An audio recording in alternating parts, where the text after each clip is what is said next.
In my previous video we looked at a few things that don't make sense in Halo, and no, I'm not talking about how Noble 6 can survive a fall from space but comparatively a small drop from a cliff would kill him, or how the composer turns human souls into killer robots.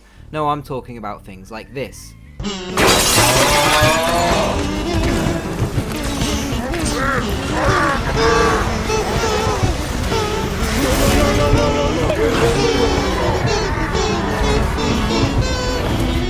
But don't worry, we are going to roast that clip later. Now, for the record, I do want to make a small disclaimer. Halo is a video game first and foremost, and the main objective of a video game is to create fun for the player. That said, it's fun to break these games apart when we come across something that doesn't make sense from either a lore or a logical perspective. If you do end up enjoying this video, please leave a like and a comment with your thoughts, and consider subscribing if you want to see more videos like this. Now, on to the video. Starting off with Halo Combat Evolved in the second mission. Once we get our hands on the Warthog, we go for a little drive, and we get to this subterranean structure, to which Cortana says, "This cave is not a natural formation. Someone built it, so it must lead somewhere." Sometimes my genius is... it's almost frightening.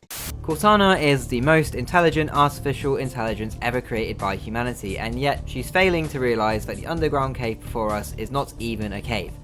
I mean, half of Noble Team died to save this AI, and she can't even identify a tunnel from a cave. Then again, is anything on Halo actually a natural formation? After all, the entire ring is an artificial construct. But then, if Halo is an artificial construct, does that actually mean the metal tunnel is natural? With that said, there is some reason as to why this line is in the game, and I will explain that to you now. It's a fairly simple explanation. The script had been written and the voice lines recorded before a majority of the game development had been completed. Originally, the tunnel was actually meant to look like a natural cave, but because of time constraints when designing the level, it was changed to look like the artificial tunnel we see in the game. However, for some reason the line was kept, and while technically doesn't make sense, it's become a source of memes and humour, not only amongst the Halo community, but at the time amongst the Bungie developers also. Another piece of confusing dialogue from Halo Combat Evolved is in the third mission, Truth and Reconciliation, when Cortana says we should take out as many Covenant troops as we can covertly. Of course, we have the perfect weapon for the job, the SRS-99C S2 anti-material sniper rifle firing the 14.5 by 114mm round. Now this is an absolute monster of a bullet, and it's the ammunition used by the main armament of Soviet-era BTR armoured personnel carriers. It's also used in modern sniper rifles such as this Snipex Alligator. I don't think it makes much sense that at ranges of 25 to 50 meters that we can be covert firing such a loud and powerful cartridge, but funnily enough, provided you are not seen by the Covenant, you will remain undetected. You can fire off as many rounds as you like until you are seen by the Covenant and you won't be shot back at. This doesn't make sense, but it's actually part of the game's design. Any weapon other than the sniper rifle and you would be spotted immediately, but the sniper has certain properties that allow you a level of covertness. Something I'd like to see in future games is the proper incorporation of stealth, and this might be achievable with silent weapons. Moving on to Halo 2, the level titled The Oracle. The Arbiter is sent on a mission to track down and kill the Heretic leader. He has been saying unholy slander about the Covenant, the Prophets, and Halo. Eager to prove himself, the Arbiter sets off to a former facility in the shadow of the destroyed Halo, and eventually corners the Heretic before he can make his escape. The Arbiter asks the Heretic who told you all of these lies that he's been spewing, and then we get this cutscene.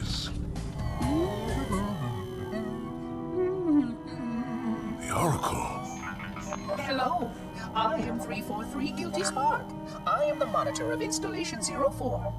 Ask the Oracle about Halo. How they would sacrifice us all for nothing. More questions? Splendid. I would be happy to assist you. You picked the wrong house, fool!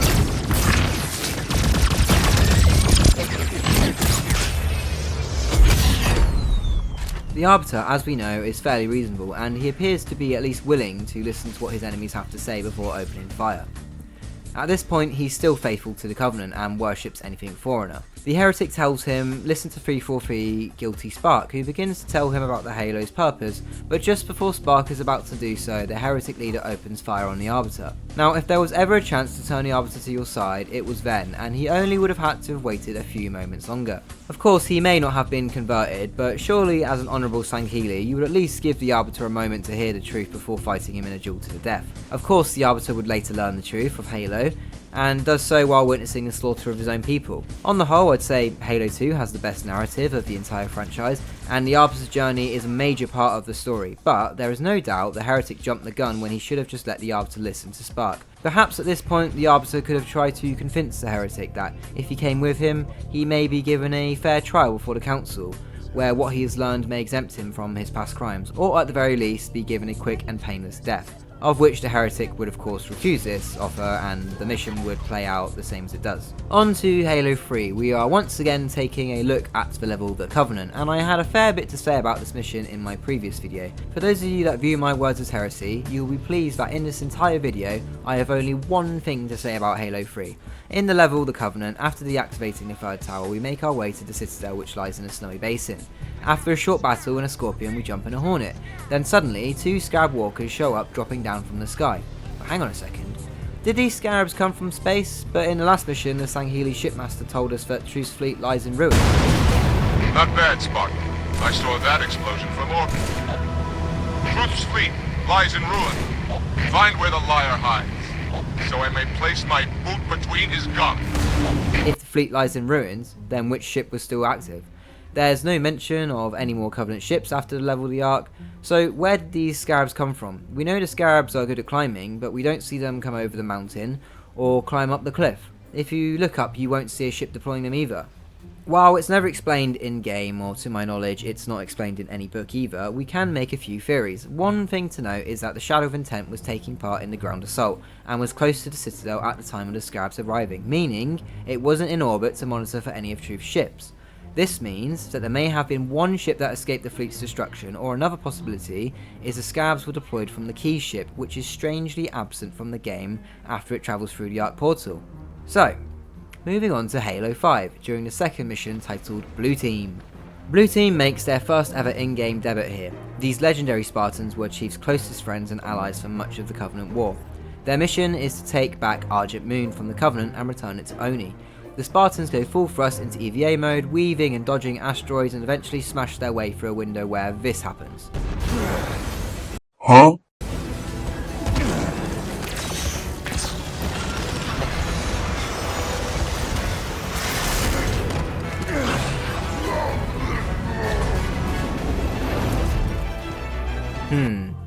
Something doesn't seem right here. In fact, a few things don't seem right here. So first of all, the decompression of the room. Why does it take several seconds for physics to start working? Sure, if it was a pin-sized hole in the window, then you might not expect a big explosive decompression, but this is a huge hole in the window big enough to fit 4 7-foot-tall Spartans. Everyone just kind of stands there for a moment like, yeah, we're all good, and only after the Covenant have a go at killing the Spartans do physics finally wake up from their nap. It's like, thanks physics, that was close, I almost got stabbed by that elite. On all mankind, there is a moment. Another thing about this is how the emergency shutters don't go off until all the Covenant have already been sucked out the room. If there was an accident like this on the station before everything went wrong, would the shutters only close after several personnel have been jettisoned into space? It's ironic because in the cutscene one of the elites says they should throw the envoy out the airlock for resisting orders. So what, you're going to open the airlock and the grunts are going to be chilling there for a good moment before space does its thing? Okay. Halo 5 I think was a huge misstep in the story department, but did anyone at 343 stop and think that this is maybe a bit stupid? I think perhaps of all the things I'm including in this video, this is the one that makes the least sense of all. But let's stay on the topic of Halo 5. Something that doesn't make sense is how Cortana seemingly does very little to protect Master Chief from the Prometheans and the Warden Eternal, who are constantly trying to kill the group of Spartans. Cortana wants Chief to come and find her. She quite literally tells Chief to come to her in a level reunion. Then, in the level of the breaking, the Warden continues to attack Blue Team. His reasoning is that they are a threat to Cortana's plans, but she hits back saying the Warden should trust her judgment. So what exactly is going on here, because it seems like the Warden is a dog that Cortana can't control and just goes around attacking everyone even those she wants to protect. This happens right to the very end of the level where multiple Wardens converge on Blue Team. At the very last moment Cortana appears and saves them all by vanishing all of the Wardens. So what is the relationship between the Warden and Cortana? He says he is there to protect Cortana, and yet Cortana gives him orders to stand down, which he outright refuses. But let's try and theorise why this might be happening. Cortana does end up imprisoning Blue Team, as she says she has work she needs to complete, so she might have asked the Warden to slow down the Spartans, but the Warden constantly uses deadly force, which she constantly tells him to cease doing. So at this point we're just going round in circles, so if he can't follow her orders, wouldn't it make sense to just dismiss him entirely? Now naturally, if all the enemies vanished, it would make Halo 5 even more boring than it already is, and I have no issue poking fun at a Halo game that completely destabilised the story and ruined Cortana as a character. Of course, we have to remember that Brian Reed wrote the story for Halo 5, and he also wrote Halo Escalation, which is not the finest piece of Halo media ever made. He is back working with Blue Team, his oldest friends, and the last officially active Spartan 2s. We made this one up. If all you want to do is play Halo 5 and you don't want to play the other Halos, you don't want to read the novels, you're going to get an awesome, complete story. No, you will not. Then again, Halo 5 throws a lot of what Halo 4 set up right out the window. Cortana's death and Julam Dama's alliance with Halsey being two main ones, and the story makes little effort to introduce members of Osiris and Blue Team, instead leaving that to the extended universe material. So I think that will conclude part 2 to me unpacking and breaking down some of the things that don't make sense in Halo. There were many other things I could have included, but this video would just have gone on for a really long time. And also I want to move on to other topics now, so this will be the last video like this unless I get a lot of requests to make another one, in which case I will. But that will be in the future. I want to reiterate what I said at the start. Even though something doesn't make total sense in Halo, Halo is a game and it's meant to be fun, so sometimes logic is thrown out the window for the sake of having fun, but it's still interesting for us as a community to discuss these things, in particular if you're like me and you have been playing these games for nearly 2 decades and you're really into the lore. So, if you enjoyed this video, please do leave a like and consider subscribing for more content. In the comments, tell me some of the things that don't make sense in Halo to you, and if you haven't seen the first video, then do go and check that out. But until next time, Spartans, I will see you in the next one.